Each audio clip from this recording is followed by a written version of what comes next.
Good morning. Well, it's morning here. I'm here to meet with Andy, the owner of 314 Roofing.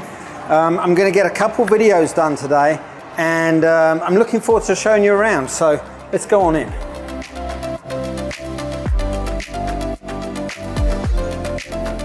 Hi, mate. How are you? How you doing? Good morning. Good to see you. Welcome to HQ. Thank you very much. Thank you. What a place. Can I take a minute of your time? Of course. Absolutely. I got some stuff to show you today. Perfect. Thanks, mate.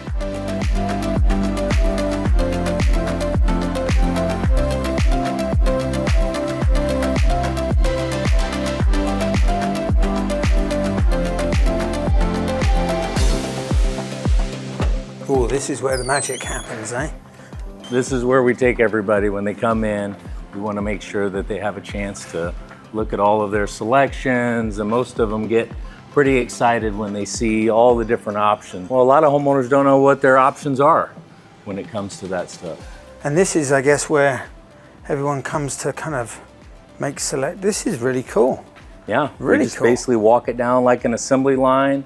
They're able to see what it is that they might like, and then we basically match that Put to the the systems materials together. that go underneath it. So what's through this door?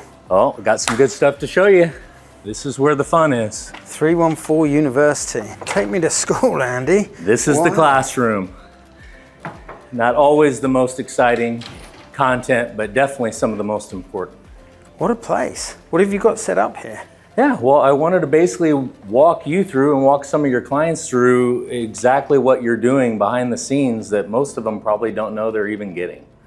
So I'm guessing you're going to show me how to put a roof together today. Picture's worth 1,000 words. I don't know what a demonstration is, but that's exactly what we're going to do. That sounds build perfect. It from the ground up. So I'll follow you. You show me around. This is your area of expertise. Sure. So a roofing system isn't extremely complicated, but everything has to be done in the right order, the right way. So the most simplistic way to start is once you have one of your homes designed and framed, and you get that decking material on top. This is gold in terms of a roofer. We have to protect what you've put on top of there, because this is going to protect everything underneath. So once we have a nice, clean, nailable surface, we got to find a way to protect that. So industry standard in the city of Houston is, with a lot of home builders, is using something as primitive as a 15-pound felt paper, which is just paper infused with asphalt. And there's probably about 200 different synthetics out there. But what you guys use, which I'm very excited about, is something very far from that. So not only are you using a synthetic underlayment, but it's fabric infused. It's got a sticky back so that it's going to stick to that deck and protect the guys that are working on it. And our job, first and foremost, is to get that nice, clean, nailable surface protected, because this is going to cover and protect everything else that we have going on underneath that roof deck. Can I ask you a couple of questions about Sure. that? How often is this used as a standard go-to for builders? Very seldom. And when I mentioned a moment ago, there's over 200. Some of them are about the same quality as a grocery store trash bag. Oh my gosh. Zero breathability and no windstorm protection.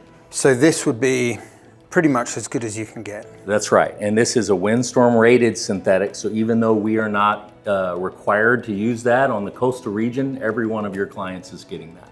But instead of just putting an underlayment down, one little and often overlooked installation method is what kind of fastener are you using? So what you want to use is not staples, which is very easy for those guys to tack it down. We want to make sure that our crews are using ring-shanked plastic cap nails. So once this plastic cap nail is driven through the underlayment and through the roof deck, these little ring shanks help hold it down, so that, heaven forbid, if we have a hurricane situation, which is pretty often in Houston, and some shingles were to blow off, this underlayment is going to stay intact to protect everything underneath. Now again, and you can feel this here. I mean, this isn't going anywhere. It's not like a normal nail with these ring shanks. But again, this is a level up from what we need, but it's probably several levels up from what we need. How important is it to you? Because, you know, behind closed doors, I call you the roof nerd, right? how important is it to you that what you do is at the level where you can sleep at night? Well, I think that really ties into me personally. Not that I'm anybody special, but at this point in my life, I'm not willing to do anything I'm not very proud of. And it's very refreshing and the enthusiasm bubbles up when I'm able to work with a builder that puts the time and energy not only to understand the products that you're putting into your home, but is willing to invest for their client's sake in the higher end products. Because if I'm installing a roof system and I have to use the most bare bones, every little single thing could, that could go wrong could come back and haunt me, you, and the homeowner. So when we're using top of the line products, it makes it really easy to install things the right way and have the peace of mind that neither one of our good names is going to be tarnished. In your mind, and from your experience, why does anyone do it any other way then? Why do they do it of a lesser quality? Well, I know you have an aversion to this as we've had this discussion, but if you're asking me my opinion, I think it just boils down to dollars and cents. And home builders are trying to make their products as competitively priced as possible. But what I find as the problem with this is every time we get homeowners in here from all broad spectrums of price points for home and they see their options, we rarely, and I mean rarely, ever get someone that chooses the lower end products. Right. So what I believe, to answer your question, is that a lot of builders don't provide the resources both internally and for their clients to be able to explain the differences. Because for example, if you don't know the difference about these products and frankly find roofing boring, it's very easy to put a cookie cutter package together that you know is at the very lowest price point and try to sell on price. What I appreciate that you guys are doing is not only for yourself, but you take the time to send your entire team over here to be educated. Everyone from the behind the scenes estimation to your sales and customer support representatives so that they have a good idea of what they're representing. Yeah. Okay, so we've got this down. So talk us through the next step. What happens next? Sure. So step one, let's call it step one. We have to protect this nice and expensive decking that we have.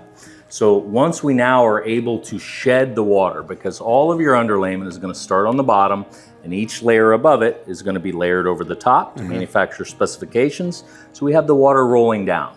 So if we can visualize the water rolling down this roof, now we're at the edge. What are we going to do here? Yeah. Here's a place where often people cut corners, and it's very imperative that we always have a system check and balance for our crew to make sure this is done right.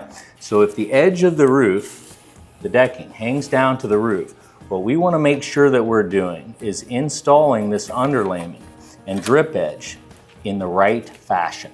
So drip edge, very simple term, it's meant to help the water drip over the edge of your fascia and down into the gutters or off the side of the roof.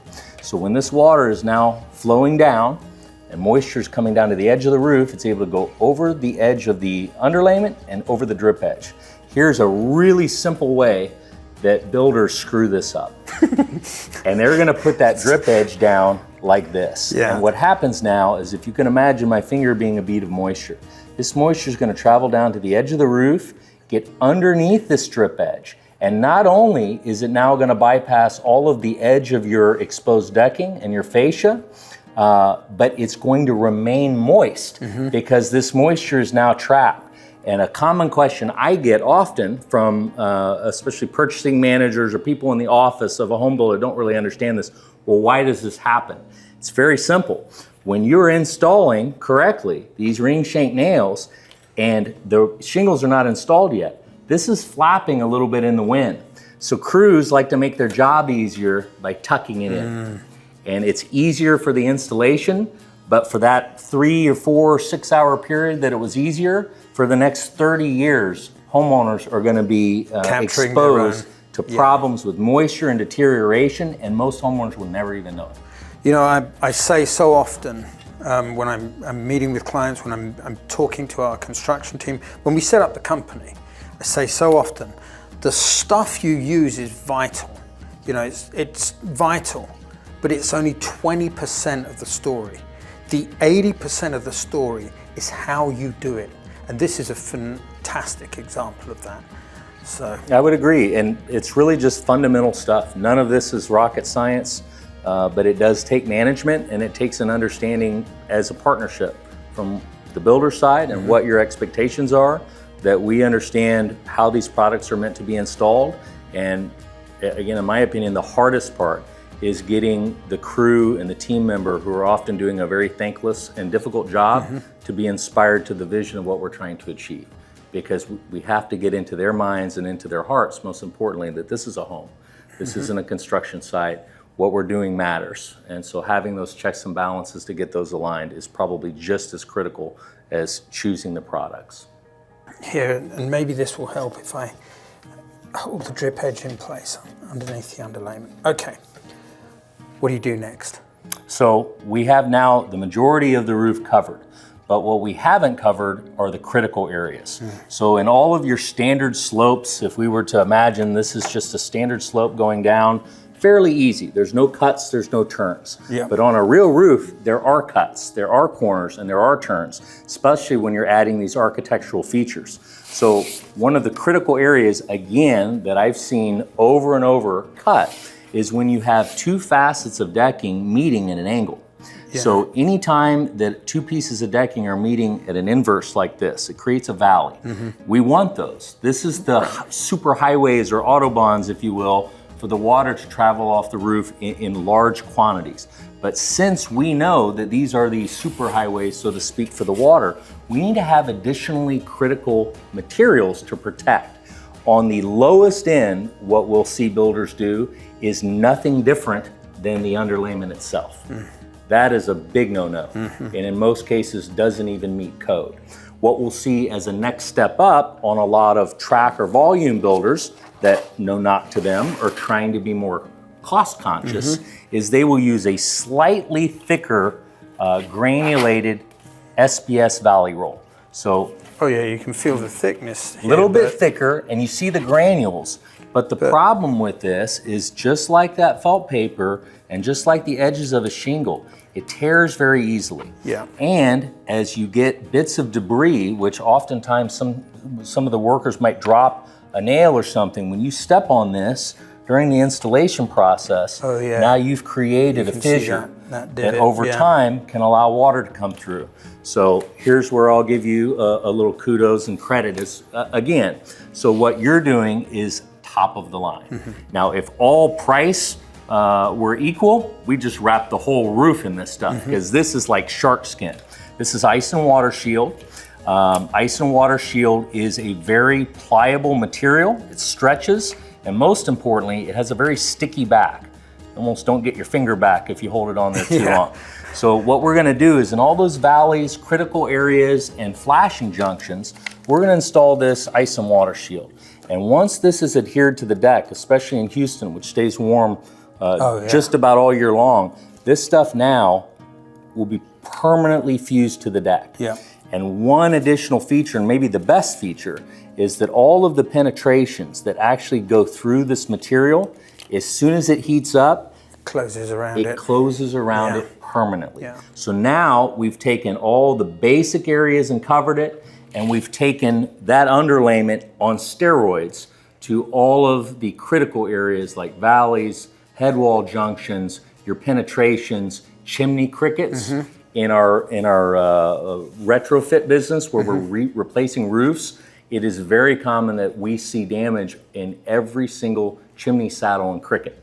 Right. Because in the original construction of the home, these features weren't put in. Yeah. So just do it right the first time, and we'll have less of these problems. You know what's really interesting in this is, so far we've spent a lot of time talking about the roof. We've talked about how we protect it. We've talked about all the things we do, the upgraded things that we do as a standard that other people don't do. I've got a great feeling about the quality control, the way that you challenge people, inspire people, and also manage and check on people. Fantastic. The roof and the house sound so protected, but we haven't yet mentioned shingle. Not at all. And when most homeowners, and they don't have to take my word for it, meet with any home builder, and what they're gonna show you is the very last product. They're gonna show you, hey, this is the shingle and here's the colors that you have. We haven't even gotten to that point yet, because the most critical part for the longevity and the value of the roof. If we've got all of that underneath it, then what do we do? Where do we go from there? Now we're going to prepare for the shingles. So just like a chef is going to put all the ingredients together, get the oven warmed up, that's what we're doing now. We're getting things primed so that we're ready to start installing that final product. And when I say prepare, another commonly cut corner is people will use inferior products or even mismatched products on the edge of the roof if they use anything at all. The reason why I say that is all shingles, when it comes down to the edge of the roof, are going to actually hang over. They're going to be cantilevered like this. You want that to help the water get over and away from the edge of the roof and into your gutter system. The problem with that is we're creating an opportunity for wind uplift. And one of the primary, if not the most important feature of a shingles performance is wind protection. All the manufacturers are going to put a magic little number and they're going to tell you next to their shingle product what it's rated in terms of wind rating. And they test these things with jet engines in a wind tunnel. And this is a very particularly important area of the country because we have a susceptibility to hurricanes and high winds like we've seen even just recently. So what we want to do, if we're aware that cantilever shingle is going to be vulnerable, the next thing we want is to install a starter strip protection. And what this is something, again, most homeowners, unless you're there the day of the install, you'll never know it's there. But the roof performance will. And what this does is it takes the very strongest level of adhesive that these manufacturers make, and it puts it down here on this bottom row. So what happens is as you install the shingles that are going to cantilever over the edge, it takes the weakest shingle and it turns it in to the strongest. The strongest, yeah. So this edge shingle, even though it has some vulnerability to wind uplift, in all their wind tunnel testings will actually stay on longer than the ones in the middle. And then your adhesive continues here, and as you shingle it on, that's pretty obvious. That's right. And just like a puzzle, we always start on the bottom with most all roofing products, and we're going to work our way up. And the reason why is we want to make sure that there's a lap and a coverage over all vulnerable nail fasteners or penetrations, so that we're covering that up until we get to the very peak of the roof. So in doing that, there still sounds like there's some weaknesses. Anything that you have a ridge or a valley on, I'm assuming that these shingles and the shingle we use is rated to what? 130 miles per hour. Okay, and in our area, we should be rated to what? Well, that's a great question. A more important question is, what are other home builders using? On the lower end, they're using shingles that are only rated, believe it or not, at 60 miles per hour. Wow. And that isn't even with sustained winds. Those are microburst. So the manufacturers at this point are telling you, if we get even one microburst of wind that came through, like that, what was that, the derecho that came through Houston, these were sustained for periods of time, anywhere from 20 minutes to an hour. The manufacturers will no longer warrant their own products if you even have 1 minute of a sustained wind burst over 60 miles per hour. Those shingles are gone. So the standard for some of the higher end builders that are building custom homes is 110 miles per hour. So they're going to use an architectural shingle that has a little bit of dimension. It's rated at 110 miles per hour. But then they're going to go back and break their own philosophy and install 60 mile per hour hip and ridge to connect those two planes. A couple of things, okay. So I'm confused. So this is a 130 rated shingle. Well, let's look at it.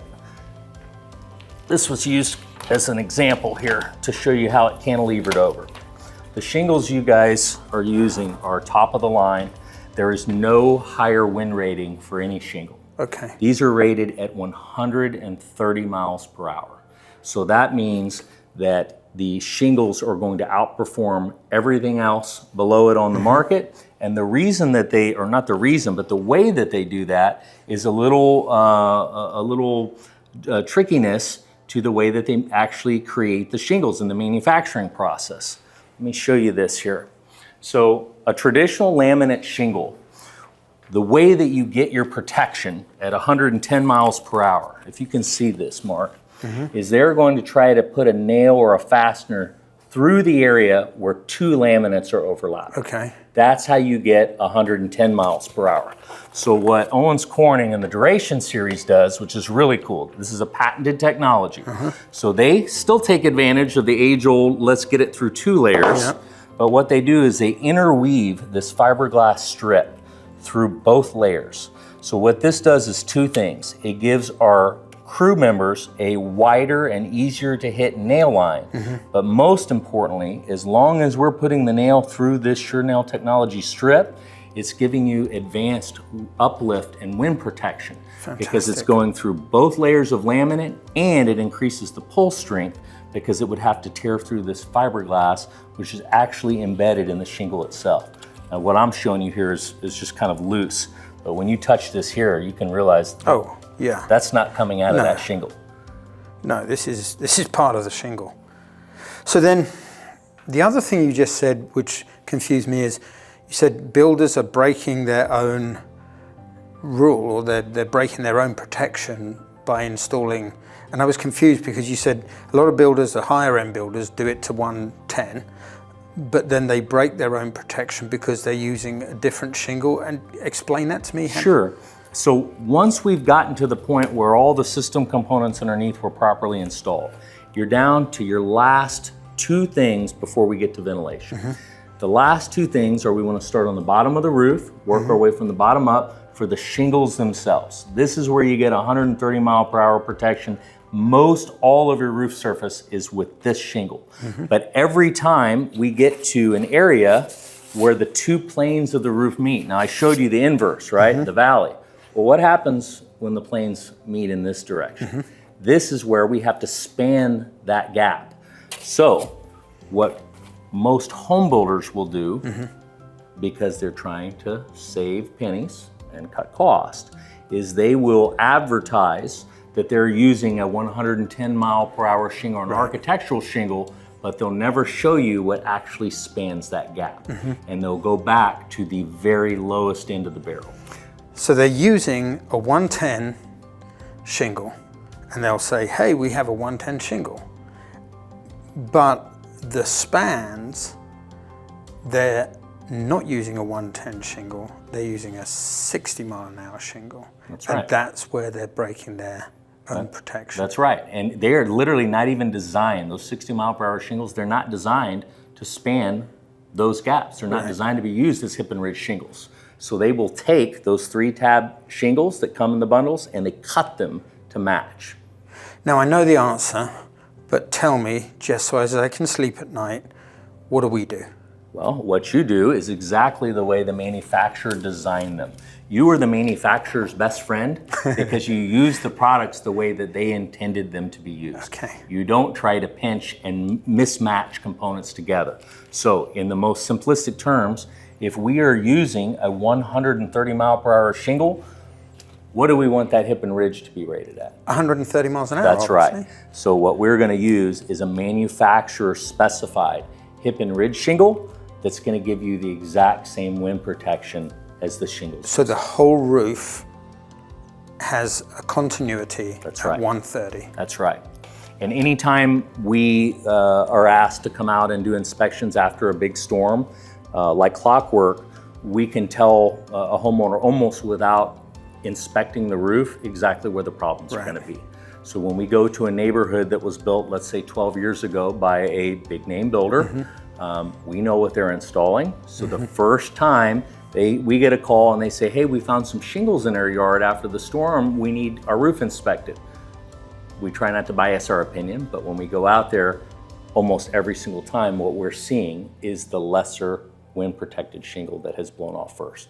Weakest link in any chain is going to break first. But there's a part of this that also goes into, before you even do anything, which is consideration of humidity, consideration of ventilation, all of those kind of calculations, because Well, talk us through it. How does this all blend in with how you create these roof systems individually for each one of our clients' homes? Sure. So the way that we look at it in the most simplistic terms is we want to make sure that we are preparing and we are planning for what the home's going to need. Everything we've discussed up until this point is protecting. We want to protect the integrity of the home and to keep that moisture out. But the last section, once we're kind of past defend, is the ability for the roof to breathe, and which ultimately for me is connected to the longevity of the roof. Because a roof is an investment.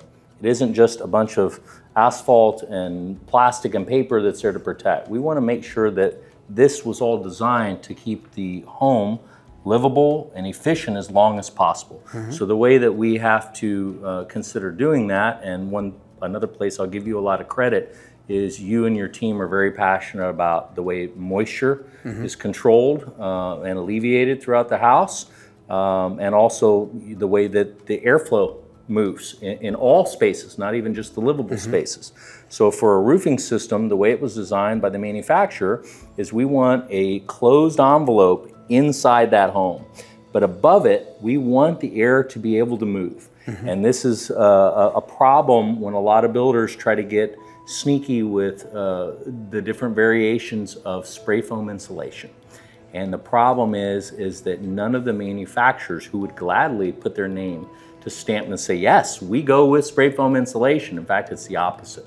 They will all void their warranties. So, and that's an important point, and I can't emphasize this enough. One of the bummers of spray foam is if you use it, it goes in the rafters, not in the joists, and it sits against the decking because you need a space underneath the decking for the roof to be able to ventilate, for the shingles to not effectively get baked. That's right. By putting the spray foam in, the way that it's installed now, and I'll talk about spray foam another time, but the way that it's typically installed here, it basically, not only does it invalidate your warranty, but it also cooks your roof. That's right. So roofing system is exposed to extreme heats. In August and September, when we do our roofing inspections and we use FLIR thermal imaging and digital thermometers, so I'm very familiar with different variants of temperature. We're in the high 190s and sometimes even above 200 degrees on these roofing surfaces. So if the sun's rays and the UV rays are coming down and cooking and heating up this asphalt and the shingles, and subsequently starting to draw out some of that moisture in the deck underneath, and there's nowhere for it to go, it's basically reflected back up through. So it's just like an oven constantly cooking this material, which shortens the lifespan. And that's why manufacturers need their roof ventilated, because they've tested it. They understand that in order to get the longest lifespans like they want out of their products, what we have to have is a space as the decking comes up to the peaks of the roof to be able to eliminate two potential problems. One, and the obvious here in Houston, is heat. We have a lot of heat buildup. If anybody puts Christmas boxes in their attic and goes to get them out a little early before Thanksgiving, you know exactly what I'm talking about, because it's almost unbearable up there. So we have to have a way for the heat to naturally billow and escape through the roof. There's a few ways that we do that for you guys, but the other and often overlooked a bit that you are very aware of is moisture. So just with us talking here today, we're creating water vapor. But more than that, when you're running your dishwasher, your washer and dryer, cooking. You're taking a shower, cooking, depending on what the meal is. We're creating all this water vapor. So where does it go? Water vapor traditionally will go up, but where does it go past that? It doesn't stop at the drywall level. So once it passes into that attic space, it's being absorbed or released, one of the two. So what we want to do is allow it to catch a ride with all of that air turning over in the attic and eventually make its way out. So the way that we want to do that is thinking of a roofing system in two parts. We want air coming in and air coming out. And it's a lot more than just ordering ridge vents or air hawks or O'Hagan vents and slapping them up on the roof. One of the things that I'm very proud of our team for doing is they take the time to actually use the exact measurements of your plans, and we factor in exactly how much net free inches of intake and exhaust are needed. That's the easy part if it were just a simple formula. One number, split it, half in, half out, boom, bada bing, we've got a perfect ventilated system. Right. But what we have to do to accommodate for the intricate and architectural designs that your team creates is how do we take the individualized pockets and small areas of different elevation that don't have interconnected attic space, and how do we get those to breathe equally? So that's the challenge from our part. Well, I think, and this is kudos to you guys as well, because one of the things I'm so passionate about talking about when I meet with people is, you know, yes, anyone can, like you say, put a ridge vent on a ridge and create some form of exhaust and use the power of convection. But if you overdo it or if you underdo it, it has consequences. And so you really have to have a roofing partner who knows how to do it and approaches every unique design plan the same way with, let's start from zero and go again. And really that's what you do. What are the problems if you were to put too many ridge vents on a roof? Well, there's a double-sided problem. So if we have, let's say we have an eave of the home and we have nice fresh air that's cooler than the air in the attic coming in. So that's going to naturally push the hot air up. So in theory, cool air coming in will pressurize for the air to come out. The problem is when you have a nice, good opportunity with plenty of continuously vented soffit, or however you guys are creating the opportunity through different systems or applications to get the air in, if we have less than adequate air ability to flow out, aka exhaust, when that pressurized air comes in, it has to go somewhere. Right. Every action has an equal opposite reaction.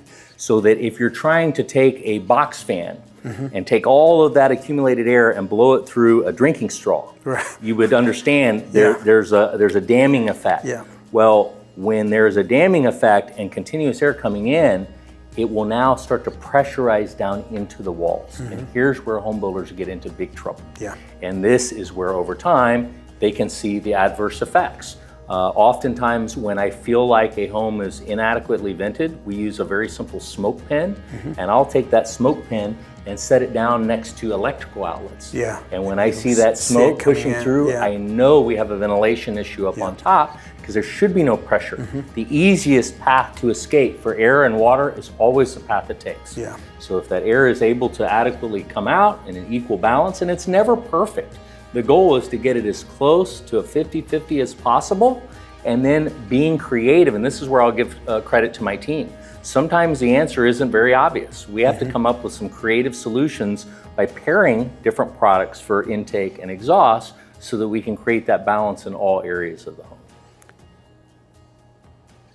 So you have effectively created a system that for each and every home you will calculate, figure out, design, and ensure the best possible performance, not just in protecting the home from the elements, but also helping me protect the home from moisture and condensation and all of the bad things that come with that. That's right. And not to discredit you in any way, this is what we're doing for all of the homes, because it's what every homeowner deserves. Where we find the imbalance in the partnership is if we're coming up with a great solution to get water vapor and air out, but a builder cuts corners, then it takes away the efficacy of the work that we've done. And ultimately, I can't control those steps.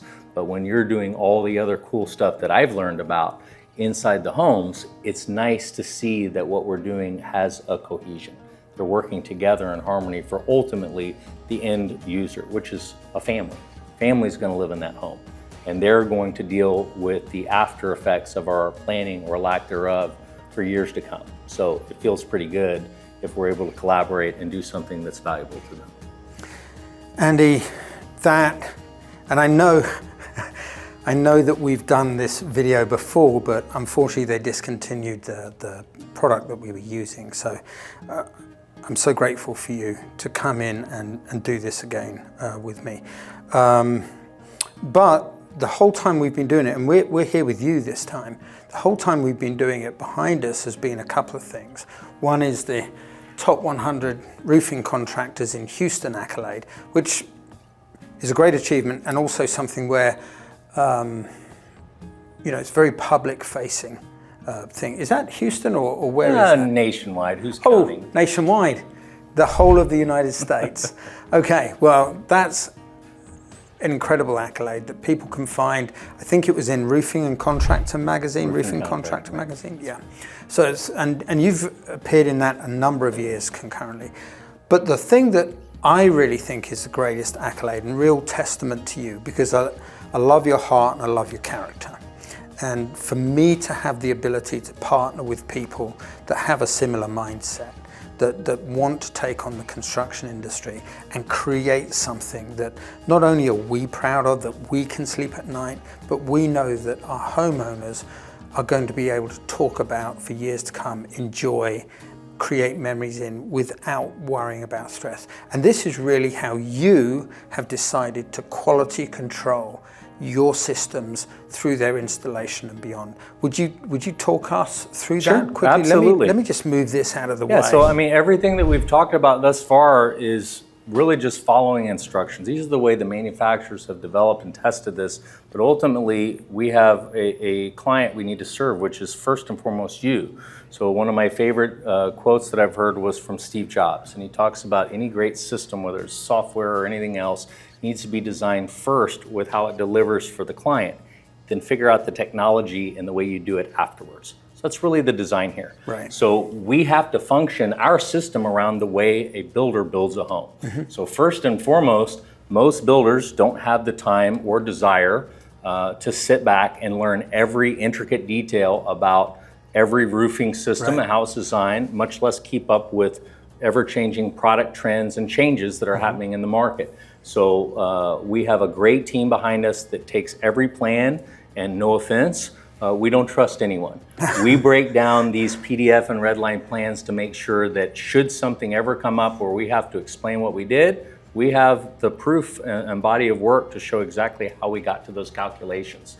And we want to make sure that we understand what your end needs are and what you're trying to deliver to your client.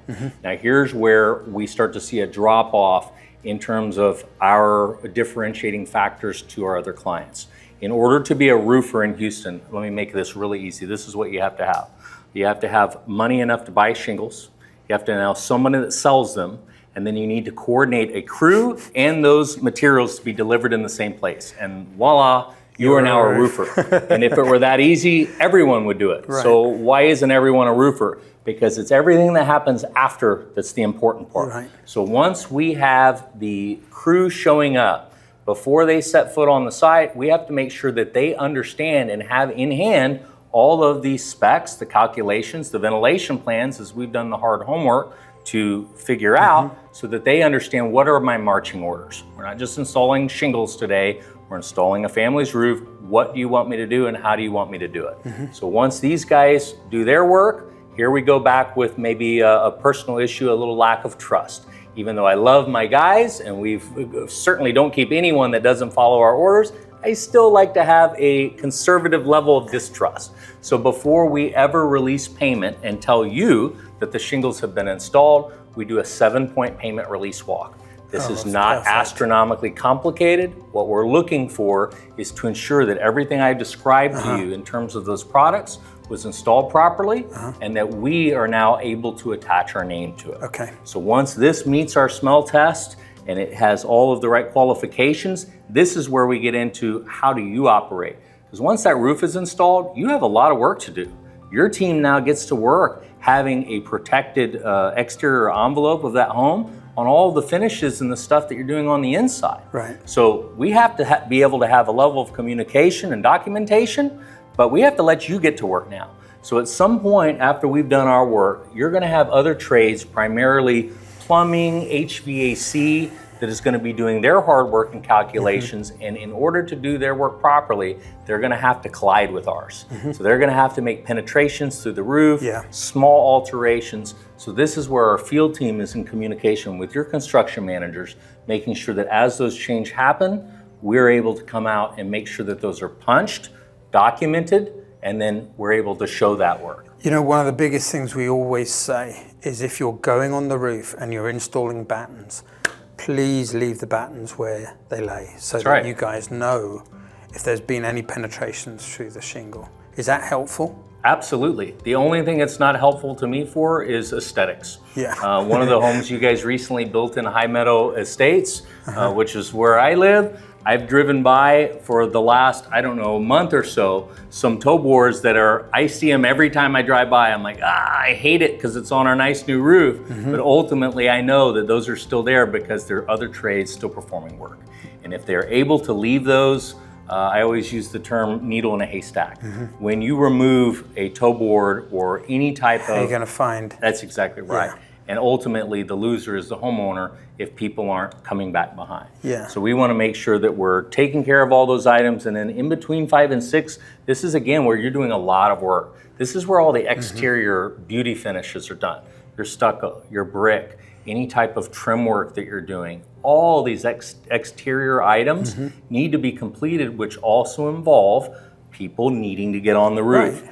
And here's where you stand out head and shoulders above volume or production builders, because these guys are moving so quickly and everything is so cost oriented and time oriented that they miss the ability to come back and check the work. Right. Because if I've installed a great system here and we've had all of these steps along the way with other people, how can I, you, or the homeowner trust that what they're getting is actually what they're paying for? Exactly. So here is where we're gonna come back and do a comprehensive walk. We use a software program that allows us to take time-stamped and dated photographs. Again, my distrust unless I see it. When I see it, I believe it. And now we have not only that for us, but we can give you that verification as well to know that all the investment that you put in is actually what you're delivering for your clients. Perfect. And then you have this guarantee here. Now, tell us about the guarantee, and also while you're telling us about it, you know, people, forgive me for saying this, but it's not the most exciting topic. You know, for you and I here today, we've had a lot of fun, but I'm guessing that there's people watching this thinking, oh my gosh, how can two people talk about a roof as long as these two people have talked about a roof? So it's not as interesting for other people. But what I think is very interesting is not just how you stand behind your product, but you also offer people options to be able to take and ensure that their roof is monitored and maintained for years to come. Can you tell me about how it is when you leave it, and then the other things, the other options that you offer people? Sure, and I'll speak first to what you said about, you know, it not being the most exciting. I agree. But if you've ever talked to a football fan that understand that Vince Lombardi would give multi-day seminars on just one play with the power sweep, it's because a great fundamental process is going to deliver results, and you have the championships to prove it. Right. I'm not claiming to be Vince Lombardi, but when it comes to roofing, I want to be at that level of caliber. So when we talk about the 314 guarantee, this is really the transition of responsibility, is the way I look at it. Because when we complete a roof, 9 out of 10 homeowners have no idea that they have obligations back to you and their family to maintain that roof. Everyone knows you got to mow your lawn after your landscaping is finished. Most people know that you have to change your air filters and your AC, but very few people understand that all of this great protection, again, is only as strong as its weakest link. So what we do is we're going to have a comprehensive guarantee that gives us and you that assurance, but this is also the handoff of responsibility from us to the homeowner to say, hey, look, we've done everything we can up until this point. And what we need you to understand is how the system works, where are the weak points, and what are your responsibilities in order to keep your roof performing. You need to perform annual roof maintenance. And that's a fancy way of saying make sure that all the seals, the caps, and the collars have that airtight and MP1 sealant on it so that we don't allow moisture to start sneaking into all this hard work we've done. So, and we get wind, we get debris that gets thrown around, so it's very easy for things to get bumped and bruised. It doesn't happen a lot, but it does happen. I'm going to be honest, I don't want to get up on my roof. Is that something I can pay you for? Of course, absolutely. So most homeowners have a distrust of things they can't see. It's not Right. just roofing. But you're not unique in the fact that most homeowners aren't climbing around their roof. Right. So what we try to do to break through this this disparity of lack of transparency is when we do perform roof maintenance, we do before and after photographs of everything that we document. So we're gonna basically take pictures of all your critical areas, everywhere where roof meets wall. Flashing is required as a vulnerable point, and everywhere where you have a penetration. These are your weakest links. No matter how hard you try, there's no 50-year caulking. Yeah. You need to make sure they're maintained. So when we do maintenance of roof, whether it's from us or anyone else, we recommend that you have someone that wants to be transparent, show you what it looked like at the time that they came and did their visit, show you what they did, and then show you what it looks like afterwards. And that really is a very valuable tool, because at some point that house will be sold, and to be able to catalog, a history like that, not just with what we do with our build, and I mean, we take 2,000-3,000 photographs of every home that we build through the process, but also, as you go on, as you live in this home, to be able to take photographs and to be able to work with someone who will take photographs through the lifetime that you're in the home, so that you have this portfolio to show anyone who is interested, hey, this is how I know that we've got a good home, but also this is how you know that we, the previous owners or current owners, have taken care of it.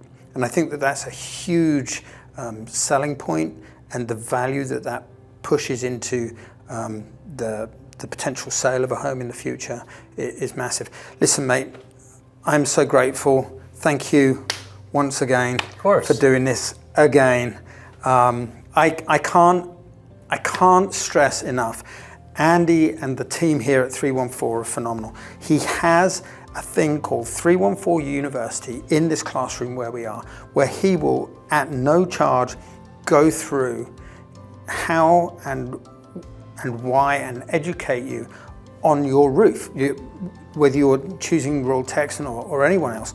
I recommend, if you are truly interested in evaluating builders, come to this class. It's about, 45 minutes long, something like that? Yeah. And it's everyone in my team, and as you said earlier, from purchasing through to construction, through to sales, through to accounting, who's been through this, comes back to the office and they are glowing because of, firstly, what we do, because we have a partner like Andy and his team, but also they have so much knowledge in such a small space of time. Like you said earlier, this isn't rocket science, it's 5th grade science. And just applying yourself for a few minutes can really elevate it. Mate, thank you again for your time. My pleasure. I'm going to get on and get out of your hair and let you get back to the business of doing what you're doing, but wonderful. And I will see you guys, if this hasn't put you to sleep, in the next one. Thank you.